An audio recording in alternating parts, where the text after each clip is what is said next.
Review of the movie గత వైభవం. రివ్యూలోకి వెళ్లే ముందు మూవీ అప్డేట్స్ మరియు రివ్యూస్ కోసం మన ఛానల్ని ప్లీజ్ సబ్స్క్రైబ్ చేసుకోండి. ఫస్ట్ ఆఫ్ ఆల్ ఈ మూవీ యొక్క స్టోరీ సింపుల్గా చెప్పాలంటే, ఆధునిక అనే ఒక అమ్మాయి ఒక ఆర్టిస్ట్ ఓ వ్యక్తి బొమ్మ గీసి ఫేస్బుక్లో పెట్టి ఈ పోలికలతో ఉన్న వాళ్ళు ఎవరైనా ఉంటే కాల్ చేయండి అని పోస్ట్ చేస్తుంది. దీంతో ఆ బొమ్మ పురాతన్ అనే వ్యక్తి వద్దకు వెళ్లడంతో అది నేనే అంటూ ఆధునికకు కాల్ చేస్తాడు. ఓసారి కలుద్దామని చెప్పడంతో ఫస్ట్ ఆలోచించినా సరే ఏమవుతుందో చూద్దామని పురాతన్ ఆధునిక ఉండే ఊరికి వెళ్తాడు.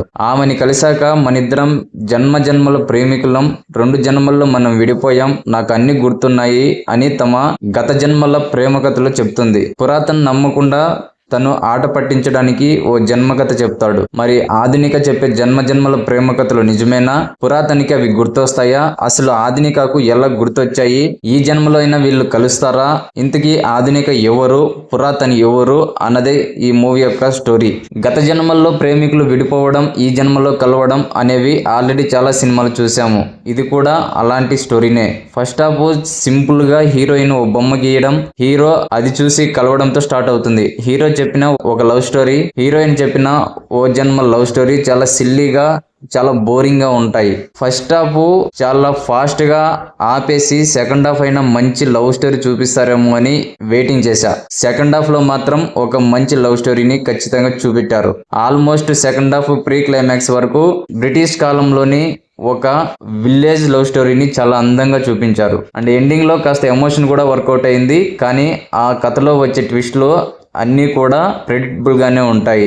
ఇక ప్రజెంట్ టైంకి వచ్చాక క్లైమాక్స్ లో వచ్చే ట్విస్ట్లు మాత్రం మనం ఎక్స్పెక్ట్ చేయడం కాస్త కష్టమే. మొత్తానికి మనుషులు పోయిన ప్రేమ అనేది జన్మలు ఉంటుందనే ఒక రొటీన్ కాన్సెప్ట్ తో డిఫరెంట్ జన్మల్లో లవ్ స్టోరీలతో గత వైభవం చూపించారు. సినిమాలో ఓ చోట టైటిల్ ని డైలాగ్ గా వాడారు. అది తప్ప గత వైభవం అని ఈ సినిమాకు ఈ టైటిల్ ఎందుకు పెట్టారో డైరెక్టర్ కే తెలియాలి. మరి ఫస్ట్ హాఫ్ చాలా సిల్లీగా చూపించిన సెకండ్ హాఫ్ మాత్రం కాస్త లవ్ స్టోరీ వర్కౌట్ అయింది. కాబట్టి నాకైతే పర్లేదు అనిపించింది. కామెడీ అక్కడక్కడ ట్రై చేశారు కానీ వర్కౌట్ అవ్వలేదు. పర్ఫార్మెన్స్ వైజ్ చెప్పాలంటే హీరోకి ఇది ఫస్ట్ సినిమా అయినా కూడా 4 క్యారెక్టర్స్ లో వేరియేషన్స్ చూపిస్తూ చాలా బాగా యాక్టింగ్ చేశాడు. అండ్ హీరోయిన్ కూడా 4 క్యారెక్టర్స్ లో వేరియేషన్స్ చక్కగా చూపించి చాలా బాగా యాక్టింగ్ చేసింది. విలేజ్ లవ్ స్టోరీలో మాత్రం ఇద్దరు కూడా ఫెంటాస్టిక్ గా యాక్టింగ్ చేశారు. ఇక సినిమాటోగ్రఫీ విజువల్స్ చాలా బాగున్నాయి.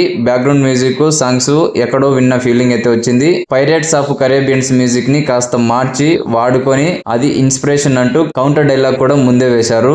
ఎడిటింగ్ పరంగా మాత్రం ఫస్ట్ హాఫ్ లో కొన్ని సీన్స్ కట్ చేస్తే ఈ మూవీ అవుట్పుట్ ఇంకొంచెం బెటర్ గా వచ్చిండేది నా ఒపీనియన్.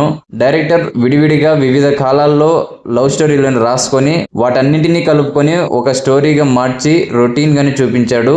ఓవరాల్ గా ఫైనల్ గా చెప్పాలంటే ఈ గత వైభవం మూవీ జన్మలు మారిన ప్రేమ అలాగే ఉంటుందని చూపించే అటెంప్ట్ అయితే చేశారు.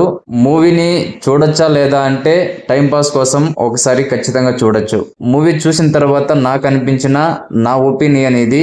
మీకు ఎలా అనిపించింది? మీ ఒపీనియన్ ని కూడా కామెంట్ సెక్షన్ లో కామెంట్ చేయండి. అలాగే మూవీ అప్డేట్స్ మరియు రివ్యూస్ కోసం మన ఛానల్ ని తప్పకుండా సబ్స్క్రైబ్ చేసుకోండి.